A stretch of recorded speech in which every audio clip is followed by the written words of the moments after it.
Bienvenidos, alumnos. Un gusto estar con ustedes de nuevo. Mi nombre es Tito Villar y vamos a dar comienzo ahora mismo a la sesión de Geometría Proporcional 2. Algo que reúne básicamente todas las cosas que hemos visto hasta ahora. Para hoy día vamos a necesitar saber de triángulos, de polígonos, desde luego de circunferencia, mucho de ángulos, de sus propiedades, de sus características, y cada vez van a haber más mezclas entre esos temas. Así que, como siempre lo hacemos, bienvenidos a esta nueva sesión de geometría. Nos está dando la bienvenida el señor Platón, que siempre nos presenta y nos decía que era tan importante esto de geometría, que él no dejaba a nadie entrar a su isla, entrar a su academia, si es que no sabía geometría antes. Se consideraba algo básico. La geometría era, como tantas veces hemos dicho a estas alturas de cada sesión, lo importante para poder darse cuenta de estudiar medicina, de estudiar las cosas que cualquier equivalente a científico actual se estudiaba en esa época. Para todo era básico la geometría. Así que, en honor a él, como siempre repito este cuadro. Vamos hoy día entonces con la parte 2 de geometría proporcional y tenemos que revisar proporciones de circunferencia en triángulo, en polígonos y los temas de áreas y perímetros. Las aplicaciones de esto son genéricas, son absolutas. Ahí hay una imagen que ya creo haber puesto alguna vez, donde aparecían las aplicaciones básicas desde la primera época en que se empezó a formalizar los teoremas geométricos que estamos viendo ahora, hasta aplicaciones muy actuales. Este dibujito ustedes lo han visto sin duda muchas veces en las pruebas de colegio. Geometría proporcional, un triángulo proporcional a otro. Nosotros vamos a hacer durante la sesión uso de este mismo dibujo en algún minuto. Pero lo que quiero decir es, las aplicaciones de geometría proporcional en la vida diaria son infinitas. Y el que más y mejor sabe, siempre está mejor capacitado para poder desarrollarse en cualquier área. ¿Qué necesitamos saber hasta ahora? Como digo, es una mezcla de todo lo que hemos visto, así que básicamente necesitamos saber de ángulos, de triángulos, de polígonos y de circunferencias. De todo eso, porque hoy día los vamos a unir. Recordemos algunas cosas que eran tan esenciales, tan importantes que necesitamos tenerlas muy presentes para hoy día. En particular, proporciones dentro de la circunferencia. Ustedes recordarán, habíamos visto que las proporciones, las proporcionalidades, se dan en la circunferencia y en geometría a dos niveles. A veces comparamos trazos con trazos, largos de figuras con largos de figuras, y otras veces comparamos ángulos con ángulos. Nosotros necesitamos saber de las dos. Así que recordemos lo más básico. A esto le llamamos teorema de cuerdas. El teorema de las cuerdas era que cuando en una circunferencia tengo dos cuerdas que se cruzan, vamos a decir que el trazo pequeño de una por el trazo largo de la misma cuerda, esa multiplicación de largos es igual a la multiplicación de este trozo corto por este trozo largo. Habíamos visto fórmulas en la sesión pasada, están anotadas, están en los videos y desde luego están en sus libros de colegio. No es nuestro problema. Lo que sí quiero recordar hoy día, el concepto, era en que cuando tenía dos cuerdas que se cruzan, tenía en realidad dos teoremas que saber ahí. Este es el primero. ¿Qué relación hay entre los largos? Y la respuesta es que si mido el trazo corto y lo multiplico por este trazo largo, me tiene que dar exactamente el mismo número que si tomo este trazo corto de la otra cuerda y lo multiplico por el trazo largo. Recordamos como parámetro 1 del día de hoy. Lo siguiente, también tenemos en detalle la sesión pasada acerca de esto. Le llamamos teorema de las secantes. También hay una proporcionalidad de trazos cuando hay dos secantes, cuando hay dos rectas que intersectan a esta circunferencia. Una secante, les recuerdo, es una recta que intersecta la circunferencia en dos puntos, por ejemplo, este E y este G, que en esta recta que llega hasta D intersectan dos puntos y continúa. Eso se llama secante. Pues bien, lo que necesitamos saber hoy día es este trazo corto de esta secante por el trazo largo, por todo este trazo, me tiene que dar lo mismo que si mido cuántos centímetros mide este trazo corto y lo multiplico por el otro trazo largo de la otra secante. corto por largo tiene que ser igual a corto por largo. Y el teorema de la tangente y la secante. En este caso, una de estas cuerdas sigue siendo la misma tangente, que habíamos visto recién, pero esta otra es un caso especial. Esta recta corta justo a la circunferencia solo en un punto, y por eso le llamamos tangente, solo un punto. La secante corta en 2 puntos. Si esta secante fue subiendo, hasta que toca en un solo punto, a eso le llamamos tangente.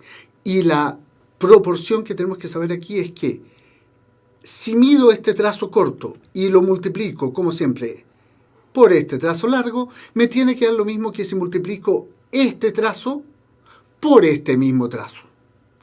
O sea que básicamente, si a esto le llamo A, voy a tener que decir que este trazo corto por el trazo total, por el trazo largo, es igual a A cuadrado.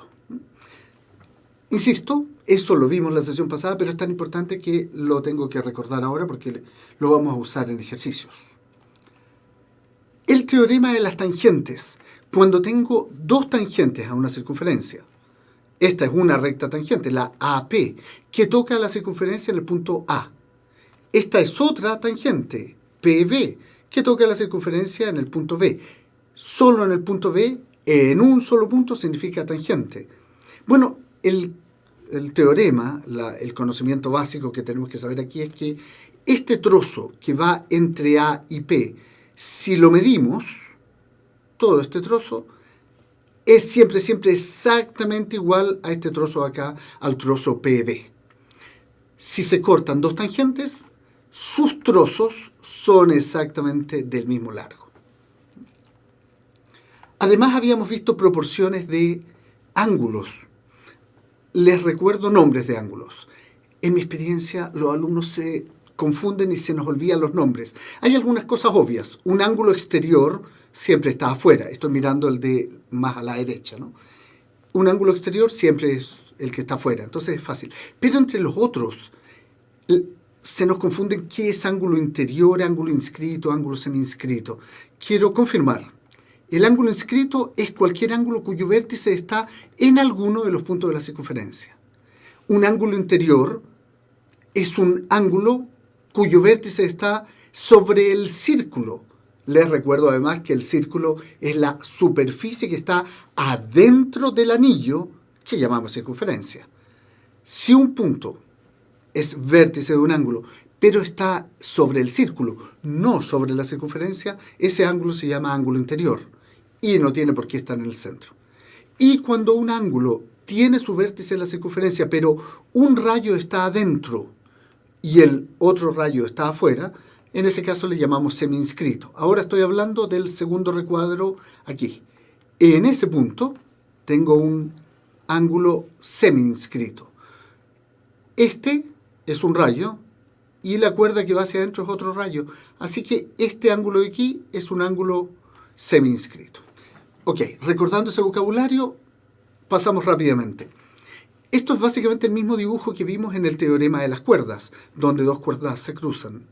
Pero en este caso no nos va a importar el largo de los trazos, como en el teorema de las cuerdas. Aquí, en el teorema del ángulo interior, lo que nos preocupa es saber cuánto vale este ángulo. Este ángulo alfa es un ángulo que se formó en el cruce de las cuerdas. ¿Cuánto vale? ¿Cuántos grados mide eso? Y la idea es que vamos a decir, ¿cuánto mide este arco grande? Este arco CD, desde aquí hasta acá, el arco CD, más este arco, el arco AB. Y eso dividido por 2. La semana anterior le habíamos llamado a eso la semisuma.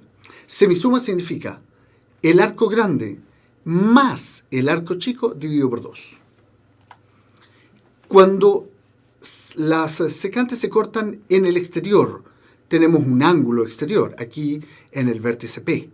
La pregunta ahora es, ¿cuánto vale el ángulo entre esas 2 secantes? ¿Cuánto vale beta? Y vamos a decir que beta vale la semidiferencia. El arco grande, este de aquí, lo que mida todo este arco grande, menos el arco chico. partido por 2. Hay una semidiferencia ahí. Y por último, ángulo semi-inscrito. La pregunta es cuánto vale ese ángulo semi-inscrito cuya formación está hecho por un rayo que está fuera de la circunferencia y el otro está dentro y conforma una cuerda. ¿Cuánto vale ese ángulo? Y la idea es que vale la mitad del arco AB. Les había dicho que este es el dibujo más clásico de este tema. En los CIMSE, en la PSU, si alguno de ustedes está estudiando para la maturidad, para la IB, este dibujo es clásico. Me cambian, claro, los números, las posiciones, los valores que me dan, pero la forma geométrica del dibujo es típico. Si ustedes se fijan, está hecho de tal manera que uno podría confundirse entre tanto ángulo, tanta raya, tanta letra, en definitiva. Y es sumamente importante que distingamos. Aquí el vértice relevante es este. Este es el teorema del ángulo semiinscrito. El vértice B es donde está el ángulo semiinscrito. Acá, de B a C, tengo una raya, un rayo en realidad, de ese ángulo, y el otro es la cuerda que va de B a A. Este ángulo es alfa. Pues bien, el arco de A a B es exactamente lo mismo que el ángulo central, como vimos cuando estudiamos ángulo de la circunferencia. Y por lo tanto, si esto de aquí vale alfa, el ángulo central vale 2 alfa. O dicho como está en la fórmula, alfa es siempre la mitad de este ángulo central. Este es el ángulo central y la mitad es ese arco alfa que está ahí. Pero además habíamos visto que cualquier ángulo inscrito en esta circunferencia también es la mitad del ángulo central. Así que resulta ser que en esta figura, voy a borrar ahora todas estas opciones. En esta figura, resulta ser que el ángulo central, es el doble del ángulo semi-inscrito, que está aquí, y el doble del ángulo semi-inscrito que está acá. Así que en términos prácticos, para recordarlo, si algún ejercicio me dice que en realidad este ángulo de aquí fuera de 100 grados, nosotros no debemos pensarlo siquiera, debemos repetir sumamente rápido y fácil que este ángulo inscrito tiene que ser de 50 y este ángulo semi-inscrito tiene que ser también 50 grados. Eso es todo. Todo esto, insisto, está con mayor detalle, con mayor calma, visto en las sesiones anteriores. Pero debo ponerle énfasis porque en todas las pruebas, CIMSE y PSU, esto aparece irrepetidamente. Además, entonces, la frecuencia de uso de esta pregunta, la frecuencia de demostración de este conocimiento es esencial. Tienen que saberlo, debemos recordarlo. Veamos proporciones en el triángulo. La última de las proporciones que habíamos repetido. Lo habíamos visto en algún minuto cuando hablamos de las transversales de gravedad en un triángulo, pero solo a la rápida déjenme recordar. Si tengo una circunferencia y sobre el diámetro de esa circunferencia, es decir, sobre A o C, sobre esta recta que es el diámetro de esta circunferencia, generamos un triángulo. Ese triángulo siempre es un triángulo rectángulo aquí. El vértice B siempre es de 90 grados. Eso, en realidad, siempre que esto de acá sea el diámetro. Si el diámetro pasa por el centro, yo digo que ese ángulo es de 90 grados. Pero además, lo relevante es que si eso es centro de circunferencia, este trazo de aquí, es decir, de O hasta C, este trazo hacia la derecha, o este trazo de O hasta A, el que está hacia el otro lado, son radios. Y también es radio el que va de O a B. Por lo tanto, estos tres son radios y por lo tanto tienen exactamente la misma longitud. Bien, habíamos visto también el teorema de Pitágoras, que por antiguo y conocido es sumamente repetido. Sin embargo, es usado permanentemente. Esta figura, les recuerdo, representa un triángulo. El triángulo blanco que está al medio de lados A, B, C, representa un triángulo rectángulo aquí, en este vértice, donde está este puntito. Y por lo tanto, el teorema nos dice que este cateto al cuadrado, es decir, A cuadrado, más el c al cuadrado, perdón, más el b al cuadrado, el otro cateto al cuadrado, me da la hipotenusa al cuadrado. Habíamos visto que eso en términos de geometría se traducía muchas veces en figuritas geométricas y dibujitos. Lo que ustedes ven ahí es cómo el teorema de Pitágoras se puede usar. En este caso, este triángulo, donde estoy poniendo la letra A, ese triángulo amarillo es un triángulo rectángulo aquí en ese vértice. Por lo tanto, este es un cateto, este es el otro cateto y este es la hipotenusa. El cuadrado construido sobre un cateto más el otro cuadrado me da la hipotenusa. Lo que aparecen ahí en esa figurita de colores es simplemente un rompecabezas. Y yo espero que ustedes al recordar esta figura, recuerden que si uno recorta esos trocitos sobre los cuadrados de los catetos, se pueden rearmar más abajo sobre el cuadrado de la hipotenusa. En las dos figuras está pasando exactamente lo mismo. Solo que aquí el triángulo es algo diferente. Aquí tengo el triángulo B en color gris y el triángulo rectángulo está en el vértice C. Pero es lo mismo, es la equivalencia. Revisemos áreas y perímetros. Recordemos, el área es la superficie de una figura geométrica y el perímetro es el largo de toda la frontera de una figura. Es el largo de las rayitas con las que lo dibujamos. Así que algunas cosas son muy conocidas. Por ejemplo, voy a partir por el triángulo amarillo que está aquí primero arriba a la izquierda. Ahí. Pues bien, si a esto le llamo, a este lado, a ese cateto le llamo base y a este lado le llamo altura, el área, la superficie pintada de amarillo ahí es la fórmula que ustedes ven aquí. Eso es, base por altura partido por 2. En un cuadrado, si yo le llamo a esto el lado y es un cuadrado, el otro lado necesariamente tiene que ser de largo y. Así que lo que tengo es un cuadrado y el área de un cuadrado es base por altura, en este caso i por i, o lo que podríamos poner más resumidamente como simplemente i cuadrado. En el caso del rectángulo verde que está acá abajo, el área la vamos a considerar como ancho por largo. En este caso, si a este lado le llamo A y a este lado le llamo B, A por B es la fórmula del área del rectángulo. Veamos en la circunferencia. Tengo acá una circunferencia celeste con un centro más o menos ahí. Ese centro, claro, tiene un radio. El área de la circunferencia va a ser pi por el radio al cuadrado. Entendemos por pi la constante básica. Es un número irracional, es decir, un número que tiene infinitos decimales no periódicos, infinitos decimales que nunca se repiten.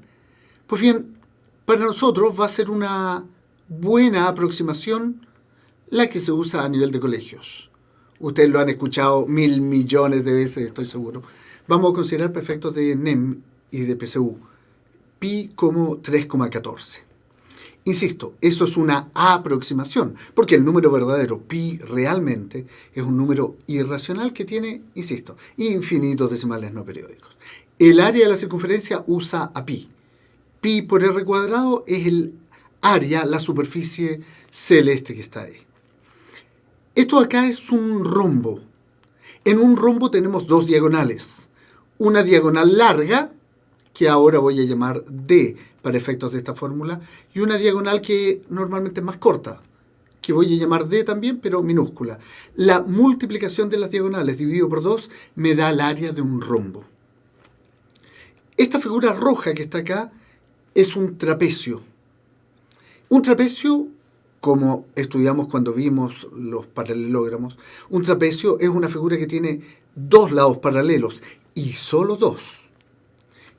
Si le llamo B a la base inferior, a la base más grande, y B, pero minúscula, a la base superior, el área de un trapecio es base menor más base mayor por altura partido por 2. La altura corresponde a esa distancia, ¿no?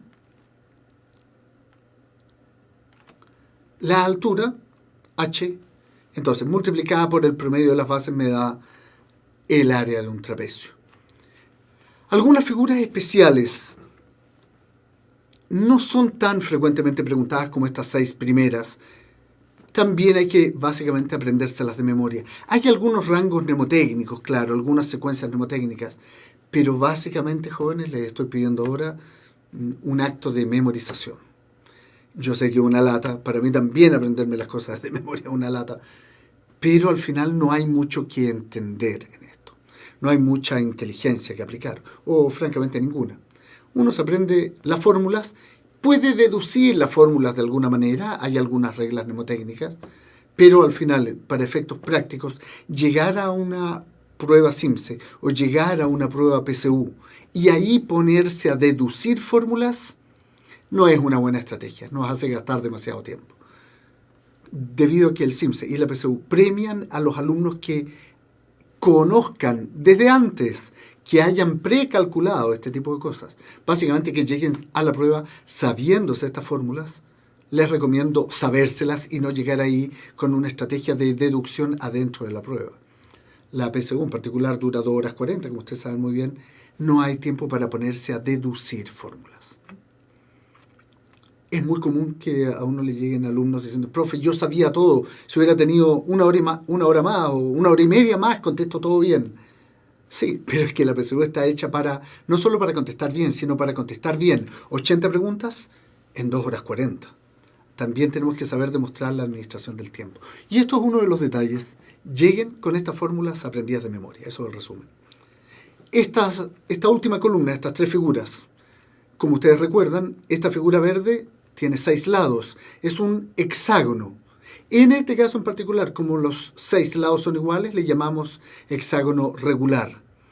Y básicamente lo que podemos hacer ahí es deducir que hay varias maneras de hacerlo. Por ejemplo, si se trata de un hexágono regular, nosotros podríamos decir que esto está compuesto de los 6 triángulos que revisamos en algún minuto, que son iguales. Así que yo podría calcular el área de uno de estos triángulos y multiplicarlo por 6. O podría calcular el área del trapecio. Es decir, divido esta figura de 6 lados en un trapecio de aquí hacia arriba y un trapecio de aquí hacia abajo. Y por lo tanto, calculo 2 trapecios. Dependiendo lo que me convenga o los datos que me dé, podría ser como multiplicar por 6 el área de uno de estos triángulos o multiplicar por 2 el área de uno de estos trapecios. Esto de acá es un romboide. Es un rombo, pero donde un par de lados son más largos que el otro par de lados. En este caso, tengo 2 fórmulas para calcularlo. Lo que tengo escrito aquí es base, entendiendo como base este trazo de acá abajo, por altura, entendiendo por altura eso. Así que base por altura me da el área. Pero también puedo usar la fórmula que usamos aquí para los rombos. Puedo multiplicar la diagonal larga por la diagonal corta y dividir por 2. Es decir, también tengo una fórmula alternativa. Diagonal larga por diagonal corta dividida por 2. Anótenlo por ahí. No es muy común que aparezcan los libros. De hecho, aquí ni siquiera aparecía. Pero en alguna oportunidad les podría servir. Mejor tener más alternativas, definitivamente. Por supuesto, el resultado es el mismo. Base por altura o diagonal por diagonal dividida por 2. Y en este caso, en el caso de un pentágono, también tengo alternativas. Por ejemplo, puedo dividir esta figura en un triángulo arriba y un trapecio abajo y sumar estos 2. Puedo también dividir la línea media y multiplicarla por la altura y dividir por 2. Si este pentágono además fuera igual, recuerden que no necesariamente los 5 triángulos que se forman acá van a ser iguales. Así que no funciona la misma fórmula que funcionaba acá. Un caso especial es que me digan expresamente o me den datos para poderlo deducir que esos 5 triángulos sean iguales. Si no, no puedo usar la fórmula. Entonces, resolvamos. Esto de aquí es un cuadrado. El área va a ser A cuadrado, entendiendo que esto es un lado. En el rombo, una diagonal por otra diagonal dividida por 2. Diagonal grande por diagonal chica dividida por 2. Esas mismas fórmulas las uso aquí, en el romboide. Claramente las medidas van a ser diferentes, por supuesto. Y en el caso del rectángulo, los lados son de diferente largo entre sí, así que el área me aparece como A por B. Casos especiales. ¿Qué pasa si el trapecio es isósceles? Ya lo vimos. Base de abajo, base B grande, por B minúscula, por la altura, dividido por 2. Pero ¿qué pasa cuando tengo estos casos? Lo que yo espero es que ustedes se den cuenta que en realidad si me dan el largo de este cateto, esa línea que yo traté de dibujar vertical aquí, que no me salió vertical, así que la voy a borrar. Insisto en que quiero dibujar acá una línea vertical. Esa línea es la altura y es también el cateto perpendicular a las dos bases. Así que acá aparecen características especiales. Este trapecio también tiene una base grande, una base pequeña, por la altura dividido por 2.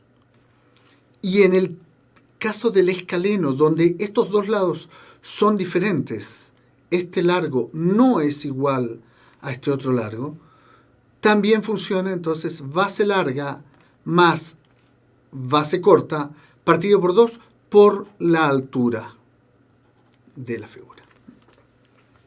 Solo quiero confirmar que no tiene por qué ser siempre lo que aparece en la gran mayoría de los dibujos, el trapecio regular. Si hay un trapecio rectángulo o hay un trapecio escaleno, las fórmulas van a valer igual. No se preocupen por las figuras, funciona siempre. Casos especiales. Fíjense por favor aquí en la derecha. Esto le habíamos llamado un trapezoide simétrico. Esto es un deltoide que tenía ciertas características. Habíamos visto que ciertos ángulos eran iguales entre sí. Pues bien, en este caso, solo en el caso del deltoide, también puedo hacer la fórmula de áreas multiplicando la diagonal larga por la diagonal corta y dividiendo por 2. Diagonal larga por diagonal corta y dividir por 2. Los deltoides pueden tener muy diversas formas. Pueden ser chiquititos o grandes, dependiendo del largo de la variación. Pero lo importante es que, como receta, si alguno de ustedes lo recuerda del colegio, sería estupendo. Si las diagonales se intersectan en 90 grados, sí puedo usar esta fórmula. Repito, si las diagonales se cortan en 90 grados, aquí se cortan en 90 grados, aquí se cortan en 90 grados. En el cuadrado, en el rombo, si se cortan en 90 grados, siempre puedo usar la fórmula especial de diagonal larga por diagonal corta dividido por 2. En las otras figuras me tienen que dar alguna información especial que me permita deducirlo, en particular en los rectángulos. Y esto de aquí, esto es un trapezoide. Sus 4 lados son diferentes entre sí y ningún lado es paralelo a otro. ¿Cómo me las arreglo para calcular el área de esto cuando no hay nada regular, cuando no hay nada disciplinado geométricamente hablando? También es un caso especial y el truco está en dividir en triángulos. Acá hay que empezar a dividir en triángulos dependiendo de los datos que me den. Por ejemplo, si acá tengo eso, no me quedó una línea exactamente derecha, borro de nuevo. Estoy tratando de dibujar una recta desde ahí hasta ese vértice. Con eso logré convertir ese trapezoide desordenado en 2 triángulos. En algunos casos aparece información específica. Por ejemplo, aunque no lo dice aquí, imagínense que en este ejercicio en particular me dijeran este ángulo es de 90 grados. Eso es una tremenda información, porque si ese ángulo es de 90 grados, el triángulo que vaya desde aquí hasta acá es un triángulo rectángulo.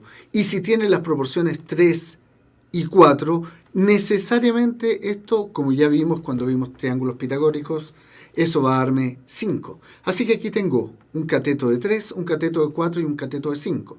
Y eso lo puedo determinar solo por la información que a veces aparece casi oculta, casi deslizada, en que este triángulo es rectángulo. Tengo que estar esperando información adicional entonces en todos estos otros casos. En un trapezoide asimétrico absolutamente irregular, debo ir a buscar algún dato adicional. Si no aparece ese dato, nadie lo preguntaría porque no hay cómo calcularlo en definitiva. Hablemos rápidamente de volúmenes. El volumen no es una longitud, el largo de una línea, por ejemplo. Tampoco es la superficie de un área. Un volumen es todo el espacio que ocupa una figura geométrica. Y algunas figuras geométricas son más repetidas que otras. La primera, este es el cubo. Un cubo es una figura geométrica en que todas sus aristas son iguales. Por conclusión, todas sus caras son cuadrados. Así que lo que tenemos aquí entre este y este vértice es un cuadrado de lado A. Por lo tanto, si me preguntaran cuál es el largo de esta línea, yo digo A. Si me preguntaran cuál es la superficie de esta cara, que ahora estoy achurando en rojo, lo que voy a decir es, esa superficie es A cuadrado. Pero si ahora me piden el volumen, lo que tengo que decir es largo por ancho por alto. Como ustedes lo saben bien, eso es A a la 3, A al cubo, por una simbología evidente. A al cubo. Veamos esta figura que está acá. Esta figura que está aquí tiene un rectángulo en una de sus caras y las otras caras también son rectángulos, solo que son rectángulos de medidas diferentes. Esta figura es un paralelepípedo y tiene todas sus aristas de lados paralelos y por lo tanto lo que necesito saber es la base por la altura, por el fondo. En cada figura de 3 dimensiones voy a tener que multiplicar siempre 3 números. En este caso voy a tener que multiplicar la base por la altura, por el fondo. Al multiplicar esos 3 números, le voy a llamar por ahora A por B por C, tengo el volumen del paralelepípedo completo. Algunos números especiales. Esto de aquí es una pirámide. Una pirámide es una figura que está formada por triángulos en sus caras y todos ellos construidos sobre una base. Si esa base es otro triángulo, nosotros a esto le vamos a llamar una pirámide triangular. En el caso de este dibujo, la base es un cuadrado. Así que esta es una pirámide cuadrangular. Esta pirámide, que tiene un cuadrado de base, tiene 4 triángulos que la forman encima. El volumen de esta figura va a ser base, que es eso, por la altura, que es esa línea, multiplicado por 1/3. Básicamente es 1/3 del cubo que la contiene. Y la esfera, esta fórmula le quiero poner particular importancia. El área de una esfera, es decir, un círculo que hacemos girar sobre un eje. Lo que nos queda, lo que se nos forma, es una esfera, una pelota. Hoy día, en la época mundial, esto es una pelota. El volumen de esa esfera es 4/3 pi r cubo. Les recuerdo que pi es un número, es una constante, solo que es un número tan importante que los matemáticos le pusieron su propio nombre hace mucho tiempo. Así que el volumen de la esfera, 4/3 pi r cubo. Esas son las figuras realmente relevantes. Veamos si recordamos todo lo que conocemos hasta ahora. En la figura L, me dice, es una recta tangente a B. Este es el punto B. La recta L, que es esta, es tangente en B. Deberíamos, entonces, inmediatamente ver que este es un ángulo inscrito. Este ángulo que está formado por este rayo y por esta cuerda, este pedazo de aquí, es un ángulo inscrito. Esto de acá es una cuerda. También me genera un ángulo inscrito por el lado de acá. Así que tengo con esta figura, donde B es un vértice que está justo encima de la circunferencia, creándome un ángulo inscrito por aquí, un ángulo inscrito por acá, perdón, un ángulo semi-inscrito quise decir, y un ángulo inscrito aquí. El ángulo I es un ángulo inscrito. Me dice que el arco EB, todo este trozo de acá, vale 140 grados. Y el ángulo DBC, es decir, este ángulo de aquí, mide 50. La pregunta es, ¿cuánto vale X y cuánto vale Y? Aquí puedo usar propiedades de muy diverso tipo. Primero, como estos son 140 grados y es un ángulo que está sobre un arco, si yo tuviera un ángulo central aquí, yo sabría que esos son 140 grados. Pero también sé que cualquier ángulo inscrito desde B hasta E mide la mitad de los 140 grados.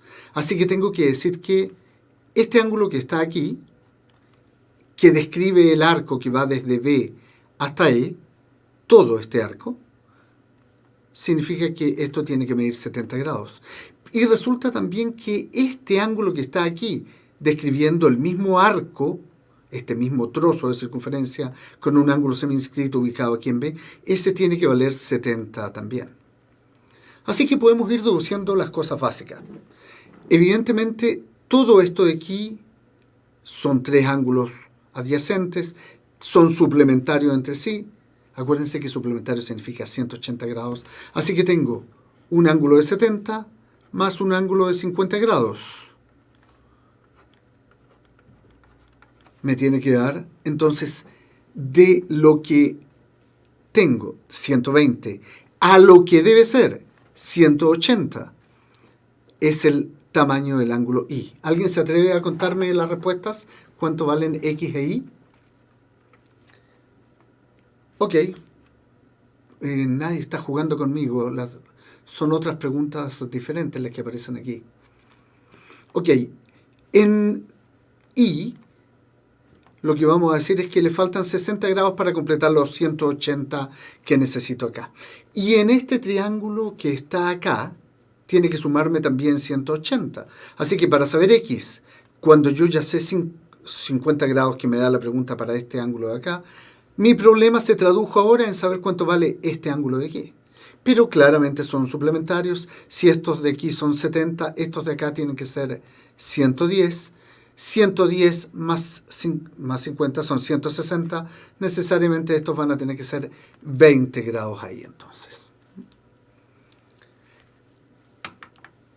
Ok, eso es una manera muy tradicional de hacerlo. Si alguno de ustedes se siente más valiente y cree poder dominar mejor esto, fíjense lo siguiente. La pregunta me decía que este arco de aquí eran 140. Y este ángulo de acá, DBC, me decía que eran 50. Si esto es 50, podríamos haber usado una segunda forma, una segunda alternativa. Yo podría haber dicho que estos 50 corresponden a un ángulo semi-inscrito que describe el arco BD. Y si este es el ángulo semi-inscrito, este arco de aquí tiene que ser el doble. tiene que ser 100. Y este ángulo de acá, el ángulo X, es un ángulo exterior. Al ser un ángulo exterior, yo voy a usar la semidiferencia. Yo voy a decir que X es el arco grande, 140 grados, menos el arco pequeño, 100 grados, dividido por 2. Lo cual, por supuesto, me da 40 dividido por 2, que me da 20 grados también. Como ustedes se fijan, mientras mayor sea la cantidad de teoremas que dominen, más alternativas tiene uno para encontrar las respuestas. Ejercicio 2. A ver si ahora sí me ayudan. Partimos con el ejercicio 2, entonces. Vania, estabas perfecto, 60 y 20. Ricardo, también me gusta tu forma de hacerlo perfecto, 50 más 110. Era la otra manera de llegar ahí. Ricardo, estamos hablando lo mismo, perfecto. ¿Qué les parece esta ahora? En la circunferencia de la figura, L es recta tangente en A. Me toca, por tanto, en un solo punto aquí y, como ya están acostumbrados ustedes a verlo, me genera ángulos semi-inscritos aquí y acá. AB es base de un triángulo isósceles ABC. Es decir, este lado de acá es base de un triángulo isósceles. Si es base de un triángulo isósceles, me está diciendo en realidad, aunque no se vea bien proporcional en el dibujo, me está diciendo que ese lado es exactamente igual a ese lado, por ser triángulo isósceles. Y en un triángulo isósceles, los ángulos basales, es decir, este ángulo de aquí y este ángulo de aquí, van a tener que ser iguales. Ni siquiera sé lo que me van a preguntar, todavía no lo he leído, pero yo ya puedo calcular cuánto vale el ángulo en B y el ángulo en A.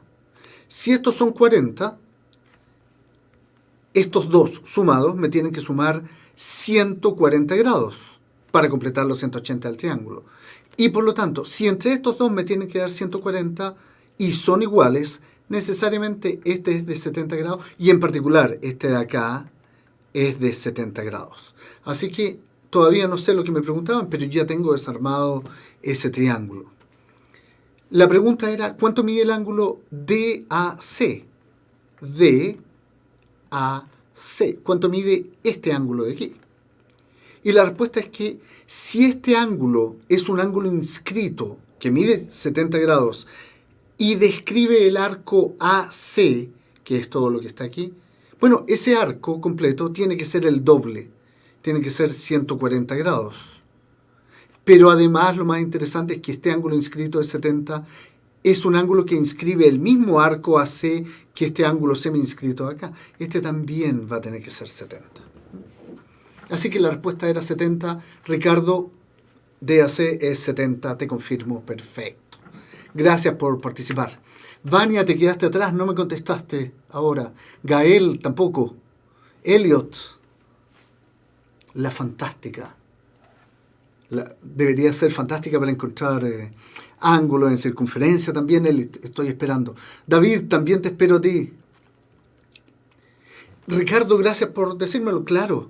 El ángulo BAL, este de acá, era el suplementario de los otros dos, así que necesariamente tiene que ser 40 grados. Perfecto. No es tan difícil, ¿cierto? Sin embargo, a veces las figuras producen cierta reticencia en algunos alumnos. Ustedes, valientes con la geometría, ya pueden hablar con Platón de tú a tú. Por lo menos los ángulos en circunferencia es un tema que estamos en vías de dominar bien. En el ejercicio 3, en esta circunferencia el ángulo CPA 40. CPA es el ángulo exterior. Este de aquí me está diciendo esta pregunta que vale 40 grados. Y el arco AC mide el triple del arco DB. En realidad no tengo idea cuánto valen. No sé cuántos grados hay. Pero si esto valiera alfa, este de aquí tiene que ser 3 alfa. Es todo lo que sé. No me dieron números. Como no me dieron números, tengo derecho a asignarle un nombre. La pregunta me dice que el arco DB, este, es la tercera parte que el arco AC. Así que matemáticamente tengo derecho a llamarle alfa a este, por ejemplo, pero si este es alfa, el arco AC que está aquí tiene que medir 3 alfa. ¿Cuántos miden los otros dos arcos? Este arco de aquí y este arco de acá. Pues bien, lo que nosotros vamos a usar acá es, ¿alguien se atreve a decírmelo? Adela, nos saludas. Hola Adela, te estoy esperando también con la respuesta a esta pregunta. Lo que tenemos acá es un ángulo exterior.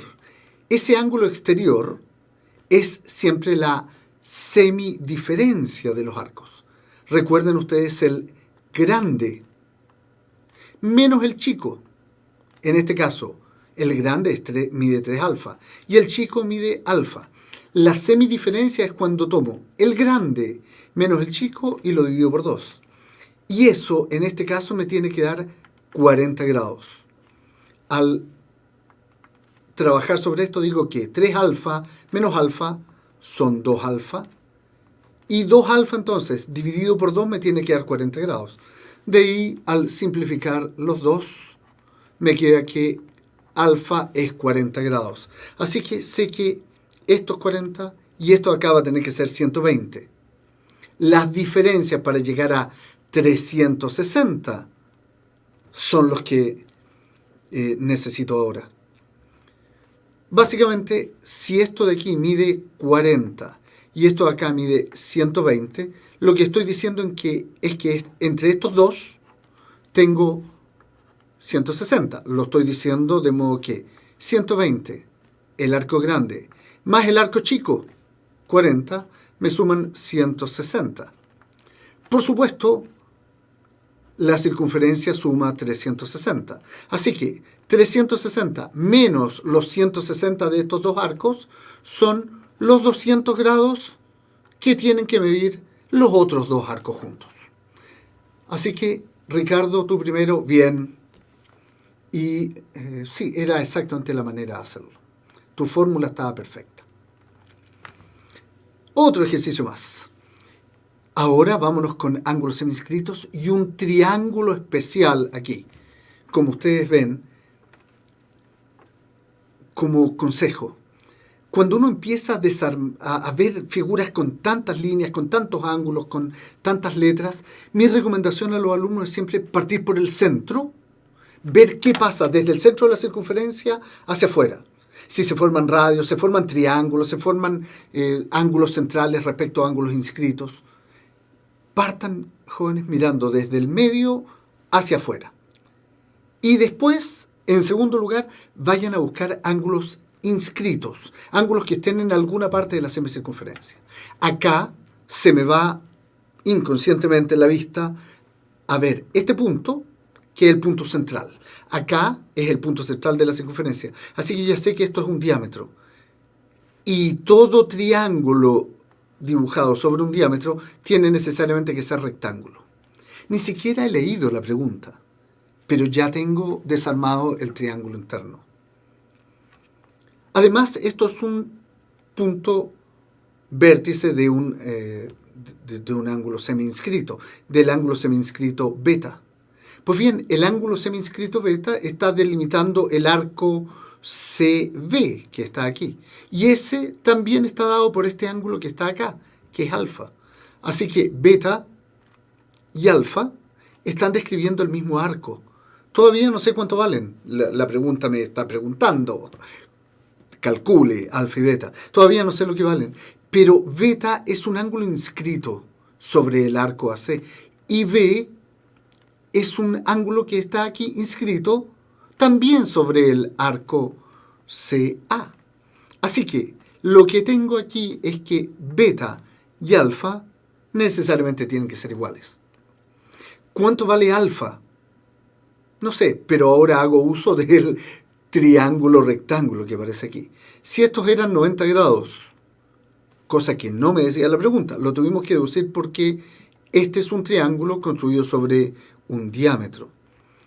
Este ángulo acá en el vértice A son 20, estos de acá son 90, necesariamente alfa va a tener que ser 70 y beta, que es exactamente igual a alfa, va a tener que ser 70 también como ángulo semiinscrito, pero que describe el mismo arco CA. Bien, 70 y 70, eso es básico. En la figura 5, los trazos CB y DA son paralelos y el arco CD mide 80. El arco CD es este arco que está aquí. Y ese arco, la pregunta me dice que mide 80. ¿Qué gracia tiene? ¿Qué información me está entregando una pregunta que me dice que este arco, el trazo CB, es paralelo a DA? ¿Qué información me está entregando? Recordemos otro de los teoremas de la circunferencia. Y es que cuando dos paralelas cortan a una circunferencia, los arcos que quedan son simétricos entre sí, son exactamente iguales. Así que voy a decir que si este arco de acá es 80 y estas dos son líneas que estoy tratando de dibujar como paralelas, necesariamente este arco de acá tiene que ser también 80 grados. Este punto E no necesariamente es el centro de la circunferencia, solo es una intersección de cuerdas. Pero tenemos otra gracia más. Si estas líneas son paralelas y estos arcos son iguales, estas dos cuerdas son iguales entre sí. Así que este trozo es igual a este trozo de acá, conformando un triángulo isósceles, y este trazo de acá es igual a este otro trazo EA, también conformando un triángulo isósceles. Más aún, como estos son triángulos isósceles, este ángulo de aquí, alfa, va a tener que ser igual a este ángulo de acá, alfa. Y este ángulo de aquí, beta, tiene que ser igual a este ángulo de aquí, beta. Pero, qué curioso. Fíjense que el ángulo alfa que he puesto aquí, que describe este arco que son 80 grados, es un ángulo inscrito a este arco. El ángulo inscrito mide la mitad del ángulo central, mide la mitad de estos 80. Alfa tiene que medir, por tanto, 40 grados. Y este es igual, así que tiene que medir también 40 grados. Hagamos el mismo razonamiento sobre beta. Beta, aunque está dibujado en forma desproporcionada y el punto E no está dibujado en el centro de la circunferencia, resulta ser que la información que me están dando es que beta es un ángulo inscrito sobre el arco AB que está acá. Y si el arco AB mide 80, este es un ángulo inscrito sobre un arco de 80. Por lo tanto, también mide 40. Resultó ser que todos estos ángulos miden 40. Si todos estos ángulos miden 40, necesariamente este punto, ahora, aunque no esté dibujado ahí en el centro, debo deducir que es centro de la circunferencia y estos dos son diámetros iguales entre sí. Eso es toda la información que tengo hasta ahora. Vamos a ver cuáles de las siguientes afirmaciones son siempre verdaderas. El ángulo BCA, este ángulo beta que teníamos aquí, sobre este vértice, ¿mide 40? Sí, la respuesta es que sí mide 40. La interrogación 2, el ángulo BEA. BEA. Resulta ser el ángulo central, la intersección de dos diámetros. Es un ángulo central que, aunque no se vea en el centro, aunque no me lo dibujaron en el centro, no nos dejamos engañar por las proporciones del dibujo. Lo que vale es la información, siempre vale el enunciado de la pregunta. E sí vale 80. Así que, para resumir, la 1 es correcta, la 2 es correcta. La 3, el arco DA mide 100. Lo que tengo que decir es que todo esto suma 360. Este arco de acá, CD, y este arco de acá, BA, son 80. Así que entre estos dos arcos tengo 80 más 80 grados, que por supuesto son 160 grados. Lo que le faltan a estos 160 grados para completar los 360 grados de la circunferencia completa son 200 grados. Así que sí puedo decir con toda seguridad que el arco BC, es decir, este, más el arco DA, es decir, tienen que sumarme entre los dos 200 grados. Pero además, por todo lo que hemos visto antes, esta figura era realmente simétrica, aunque, insisto, no se ve asimétrica. La figura sí era simétrica, por lo tanto, puedo decir que cada uno de esos arcos medía 100 grados. En definitiva, la respuesta 3 también era correcta y era entonces la respuesta 1, 2 y 3, lo formal. Fíjense cómo la figura me obligó a deducir que el largo del trazo DA resultaba ser igual al largo del trazo CB, aunque eran completamente diferentes en el dibujo. Bien, continuemos con información proporcional. El señor de la figura, otro gran genio. Él también tenía su academia, vivía en la ciudad de Mileto, que en su época era toda suya, él era el dueño de Mileto. Y claro, ustedes han escuchado hablar tantas veces de Tales de Mileto. Él hizo una montonera de teoremas geométricos, matemáticos. Él es famoso porque, como varios de los grandes científicos griegos, era un profesor peripatético. En esa época no habían pizarras. Escribir a lo más con un trozo de carbón sobre una madera muy pulida les resultaba muy caro. Así que estos señores tomaban a sus alumnos y caminaban por las playas. Claro que las playas de Grecia, ustedes saben, son playas de 3 kilómetros de largo. La playa de Pitágoras, por ejemplo, tenía 4 kilómetros de largo. Partían la clase en la mañanita. El profesor iba con una rama, con un palo, dibujando en la arena. Deducía sus parámetros, deducía su figura geométrica, y cuando se le acababa la playa, se había acabado la clase. Hasta el otro día esperaban la marea que limpiara la arena, limpiara la pizarra de la época, y continuaba. Tales, todo lo que hizo Tales lo hizo en arena. Afortunadamente algunos de sus discípulos lo escribieron en papel. Muchos historiadores suponen que muchas otras cosas que inventó Tales nunca quedaron escritas en ninguna parte y se perdieron para siempre. El señor Tales, entre todas las cosas que nos dijo, es que en ciertas figuras geométricas, como la que ustedes ya están viendo ahí, se producen proporciones. Vamos viendo, tengo ciertas condiciones que darles. Esas líneas horizontales que están ahí deben ser paralelas.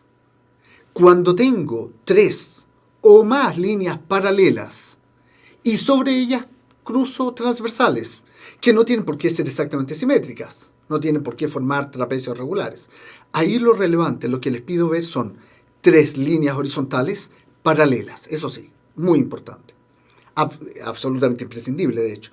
Las líneas tienen que ser paralelas y sobre esas líneas tiramos transversales en cualquier ángulo. Pues bien, lo que dice el teorema de Tales es que las proporciones entre ellas se mantienen, son simétricas. Es decir, este trazo de aquí y este trazo de acá tienen la misma proporción que en la otra transversal el primer trazo con respecto al segundo. Si lo pongo con letras, yo le voy a llamar a ese el trazo A este de acá el trazo B, a esto de aquí el trazo C y a esto de aquí el trazo D. Esta es la fórmula oficial, es la fórmula correcta. Pero en mi experiencia los alumnos se olvidan de esto, les cuesta ver. Lo que yo quisiera ver más bien es en términos mnemotécnicos. A es a B en la misma proporción que C es a D.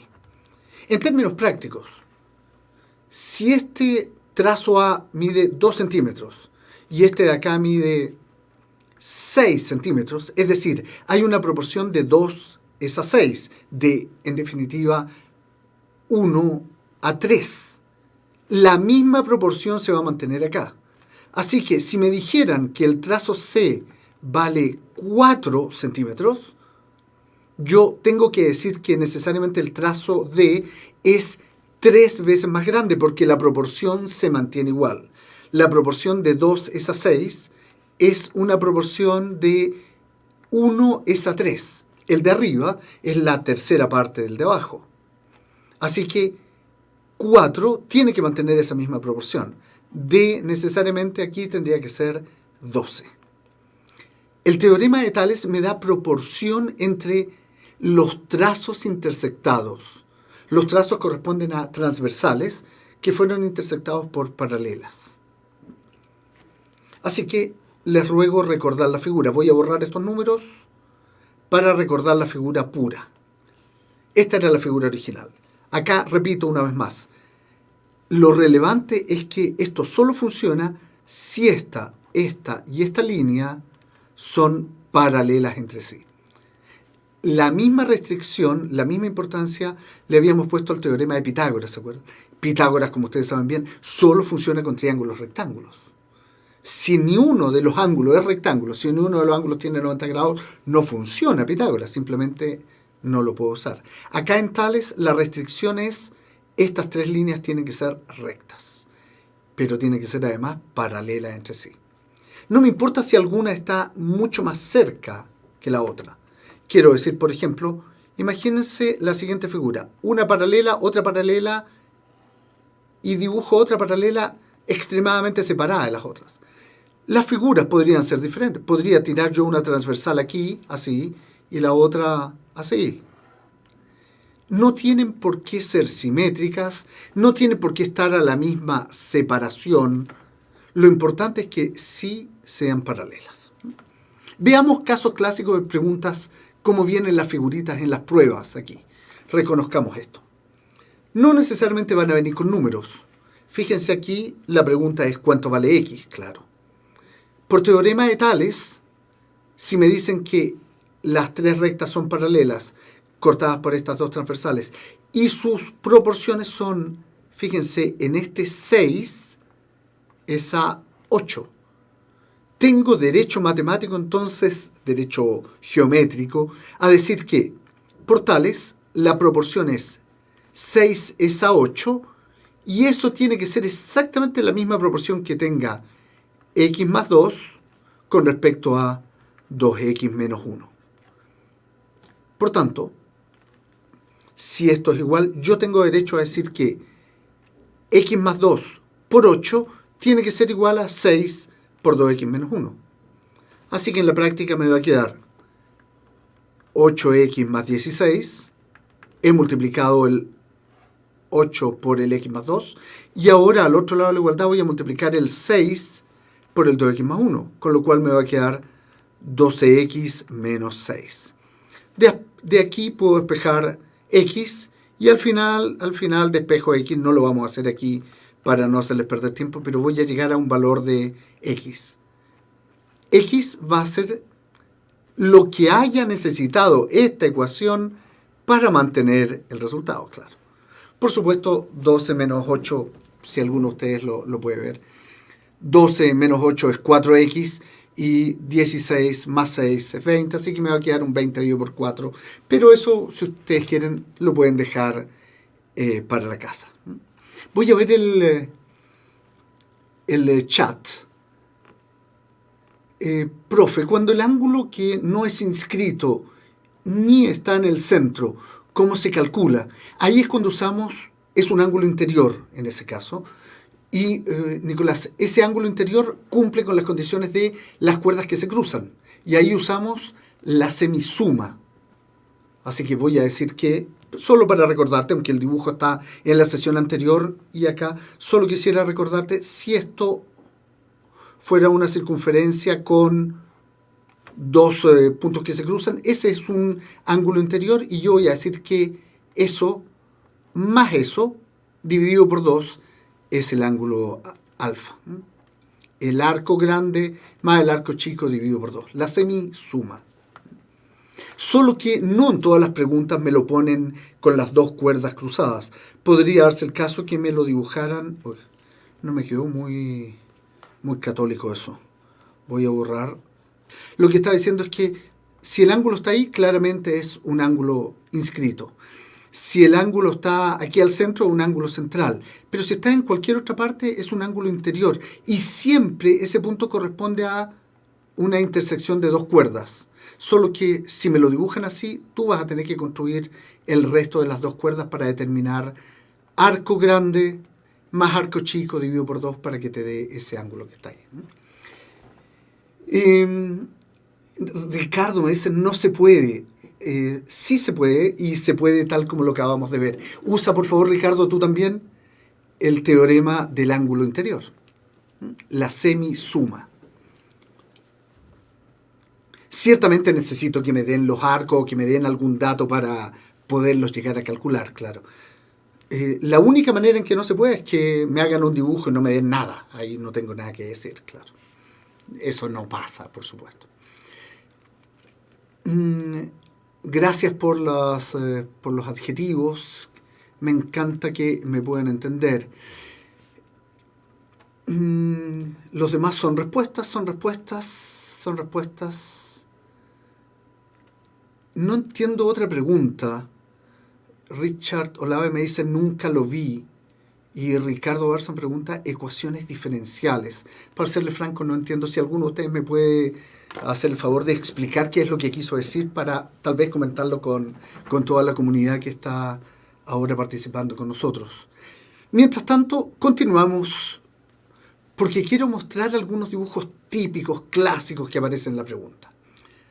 Las figuras de Tales tienen casos especiales también. Habíamos dicho que en Tales son 3 líneas paralelas, claro. Pero ¿qué les parece si esas transversales las vamos juntando hasta que justo, curiosamente, forman un triángulo? Veamos esta primera figura. Aquí se cumple el teorema de Tales. Y aquí también hay 3 líneas paralelas, solo que la tercera línea paralela iba ahí y no se rayó, no se dibujó, no aparece escrita, como si nunca hubiera estado. Pero ahí hay 3 líneas paralelas. Así que sí tengo derecho a decir que la proporción que hay entre este trazo y este trazo es igual a la proporción que hay entre AC, este trazo de acá, y este trazo de acá. Las proporciones se mantienen. Por tanto, si tengo un triangulito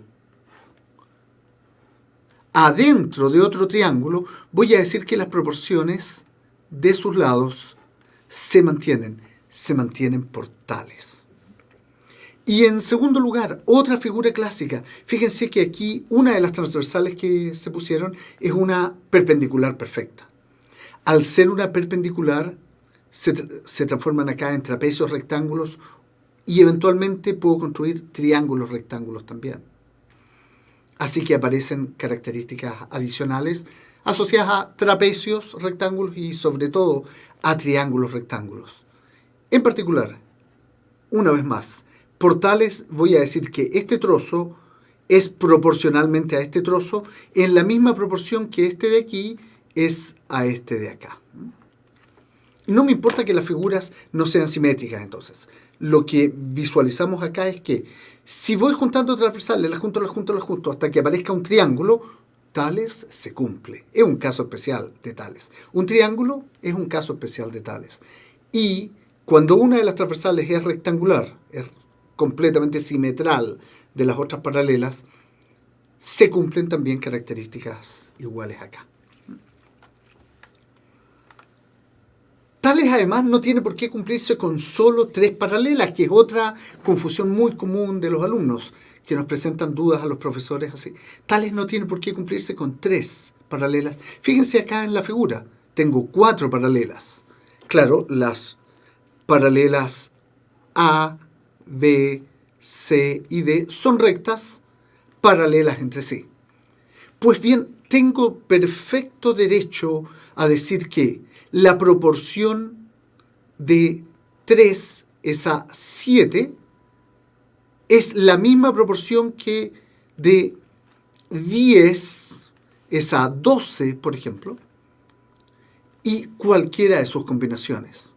En particular, acá, hoy día, tengo derecho a decir que la proporción de 7 es a 12 es la misma proporción que de X es a 30. Tengo derecho a decir entonces que 7 es a 12 como X es a 30. También tengo derecho a decir que Y es a 30 en la misma proporción que 3 es a 7 o que 10 es a 12. Las proporciones las puedo dividir y hacer participar de esta manera. Un tema relevante, semejanza de triángulos. Vamos a definir dos aspectos. Primero, el concepto de semejanza a diferencia del concepto de congruencia. Primero, cuando veamos este signo, esa colita de chancho, como le dicen los alumnos en los colegios, eso significa semejanza. Y no es lo mismo que cuando a ese mismo signo le dibujo un igual acá debajo. En definitiva, lo que estaba tratando de contarles es, una figura es así y la otra figura es así. Esto de aquí se llama congruencia y lo que vamos a ver aquí ahora en esta primera diapositiva es semejanza. Semejanza en términos geométricos es una definición súper específica. No es que sean iguales, es que tienen la misma forma, que es una cosa diferente. Son proporcionalmente iguales, tienen la misma figura, la misma silueta, la misma forma, pero no necesariamente tienen el mismo tamaño. Si tienen el mismo tamaño, se llaman figuras congruentes. Si son iguales, tienen la misma forma, pero no son exactamente iguales del mismo tamaño, esas son figuras semejantes. Estos dos triángulos que aparecen ahí tienen la misma forma, son semejantes. La semejanza no siempre se da. Y para saber si se da la semejanza entre dos figuras geométricas, y en particular aquí en dos triángulos, usamos lo que ustedes ven ahí. Eso se llama los criterios de semejanza. Los criterios de semejanza, yo les digo a mis alumnos siempre que son las razones matemáticas que podemos tener nosotros para saber si dos triángulos realmente son semejantes entre sí. Solo vamos a saber si dos triángulos son realmente semejantes, proporcionales entre sí. La misma figura, pero uno chico y el otro grande. La misma figura, la misma forma, insisto. Solo lo sabemos si se cumple alguna de estas cuatro leyes geométricas. Los criterios de semejanza que ustedes ven ahí son leyes geométricas. Se trata de lo siguiente. Si yo tengo dos triángulos diferentes, pero de alguna manera puedo determinar que dos de sus respectivos ángulos homólogos son iguales entre sí, yo inmediatamente puedo decir que esos dos triángulos tienen que ser proporcionales, tienen que ser semejantes. Uno podrá ser más grande que el otro, pero basta tener dos ángulos iguales para que las figuras sean semejantes, sean proporcionales entre sí. Ustedes ya intuyen los otros si es que no los recuerdan del colegio. El teorema LAL significa que si tengo dos lados de dos triángulos proporcionales entre sí y el ángulo intermedio y el ángulo adyacente a ellos respectivamente iguales, yo puedo decir entonces que necesariamente esos triángulos van a ser semejantes. Y lo mismo con los teoremas LLL, que significan tres lados proporcionales entre sí, y el teorema lado-lado-ángulo, que no es lo mismo que lado-ángulo-lado. Este teorema, el de la cuarta figurita que está ahí al fondo, es lado-lado-ángulo. Dos lados seguidos y el ángulo que venga a continuación, el ángulo correspondiente al trazo mayor. Veamos algunos ejemplos específicos. Acá tengo dos triángulos, el ABC y el DEF. Claramente tienen tamaños diferentes. Pero si la pregunta me dice que este ángulo en el vértice A es igual a este ángulo en el vértice D, y por otro lado que el ángulo en el vértice C es igual al ángulo en el vértice F, yo tengo perfecto derecho matemático de decir que todo el resto de estos dos triángulos son proporcionales entre sí. Uno es más grande que el otro, todavía no sé cuánto más grande, pero sí sé que son de la misma forma, son semejantes. Eso porque si la pregunta me dice que alfa es igual a alfa prima y que beta es igual a beta prima, necesariamente los triángulos tienen que ser semejantes. Eso se llama postulado ángulo-ángulo, postulado AA.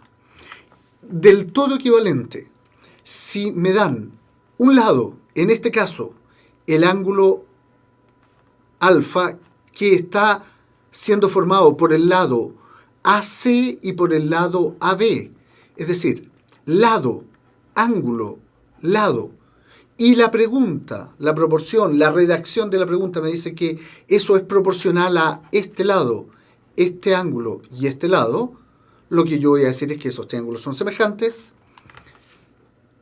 De la misma manera, si tengo dos lados, el ángulo siguiente, correspondiente al trazo mayor, también corresponde a un postulado de semejanza.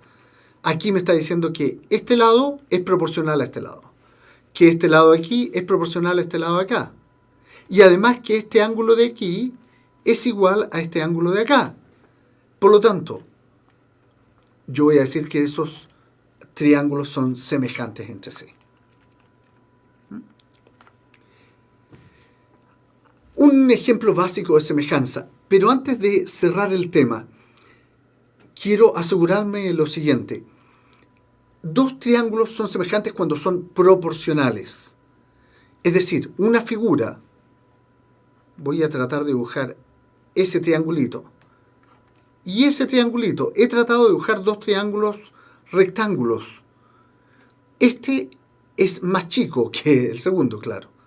La proporción de semejanza podría ser de 1:3, por ejemplo. Pues bien, en la semejanza lo que vamos a decir siempre es que todos los ángulos son iguales. Los ángulos son iguales, pero los lados son proporcionales. La idea es que cuando yo tenga una figura, voy a tener que decir lo siguiente. Una figura más chiquitita que la otra, pero que tenga la misma forma, tienen todos sus ángulos iguales, pero los lados son los proporcionales. Los ángulos nunca son proporcionales. Los ángulos tienen que ser iguales siempre. Si la figura es semejante, los lados son los que crecen. Si las figuras son congruentes, los ángulos son iguales y los lados son iguales. Así que, para terminar hoy día, en este paralelogramo, en el paralelogramo ABCD, ¿cómo se puede mostrar que los triángulos ABD y EDC son semejantes? Una pregunta conceptual sin alternativas de desarrollo. El triángulo ABD es este. ABD. Este triángulo que ocupa la mitad de este paralelogramo, de este rectángulo, ¿será semejante o no al EDC? EDC.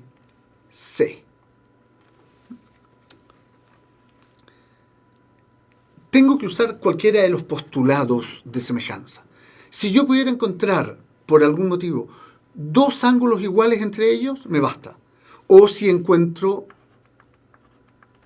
un lado, el ángulo entre medio y el otro lado iguales, también puedo determinar que son semejantes. Si encuentro que los tres lados son proporcionales entre sí, también puedo decir eso. Y por último, si encuentro que dos lados contiguos más el ángulo correspondiente al trazo mayor sean iguales, en ese caso también puedo decir que son semejantes. Acá parece obvio, ¿cierto? Si esto es un rectángulo, me están diciendo que esto es un paralelogramo, me están dibujando aquí un ángulo de 90 grados,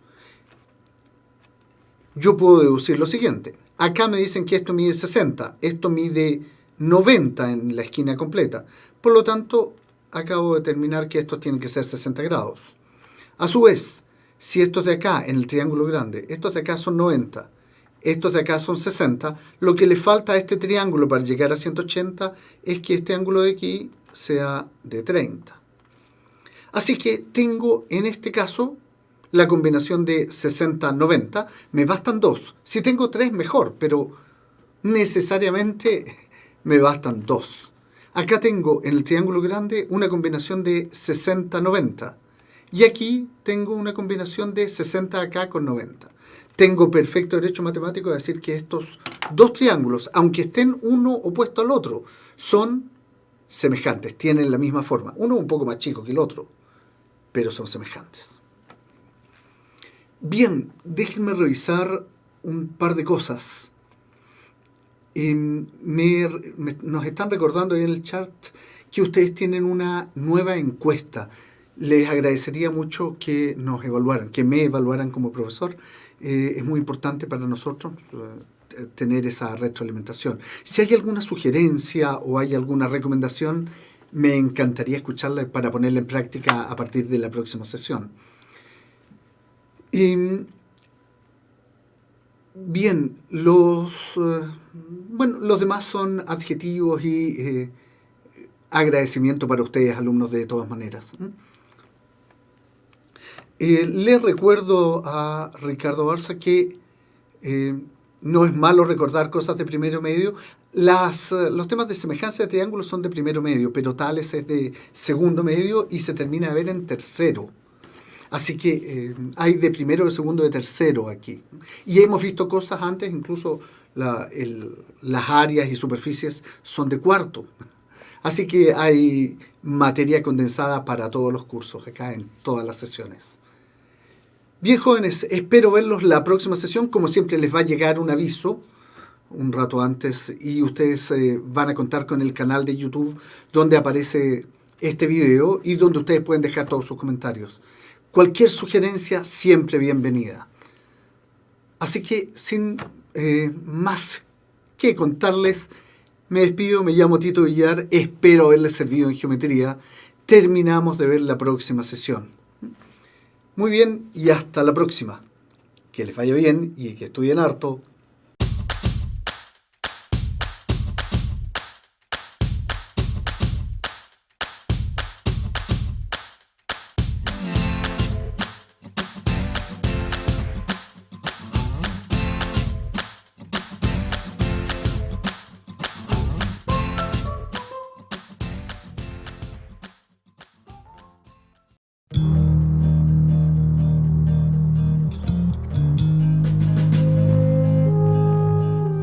Somos la Universidad de un legado.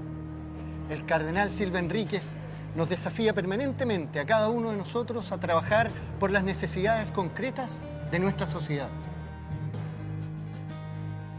En esta universidad el modelo de formación tiene un sello distintivo. Nosotros queremos formar buenos profesionales, pero también ciudadanos responsables y comprometidos con la sociedad. Nuestra universidad, a lo largo de su historia, ha mantenido un permanente compromiso con la calidad. Somos una institución privada sin fines de lucro, heredera de un legado valórico que nos obliga a estar atentos a los desafíos de las personas y la sociedad. Nuestra universidad, desde su origen, está vinculada a temas públicos.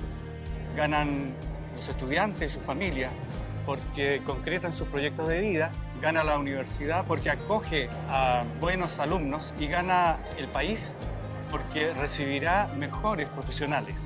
Ven a vivir la experiencia de un proyecto educativo comprometido con la sociedad.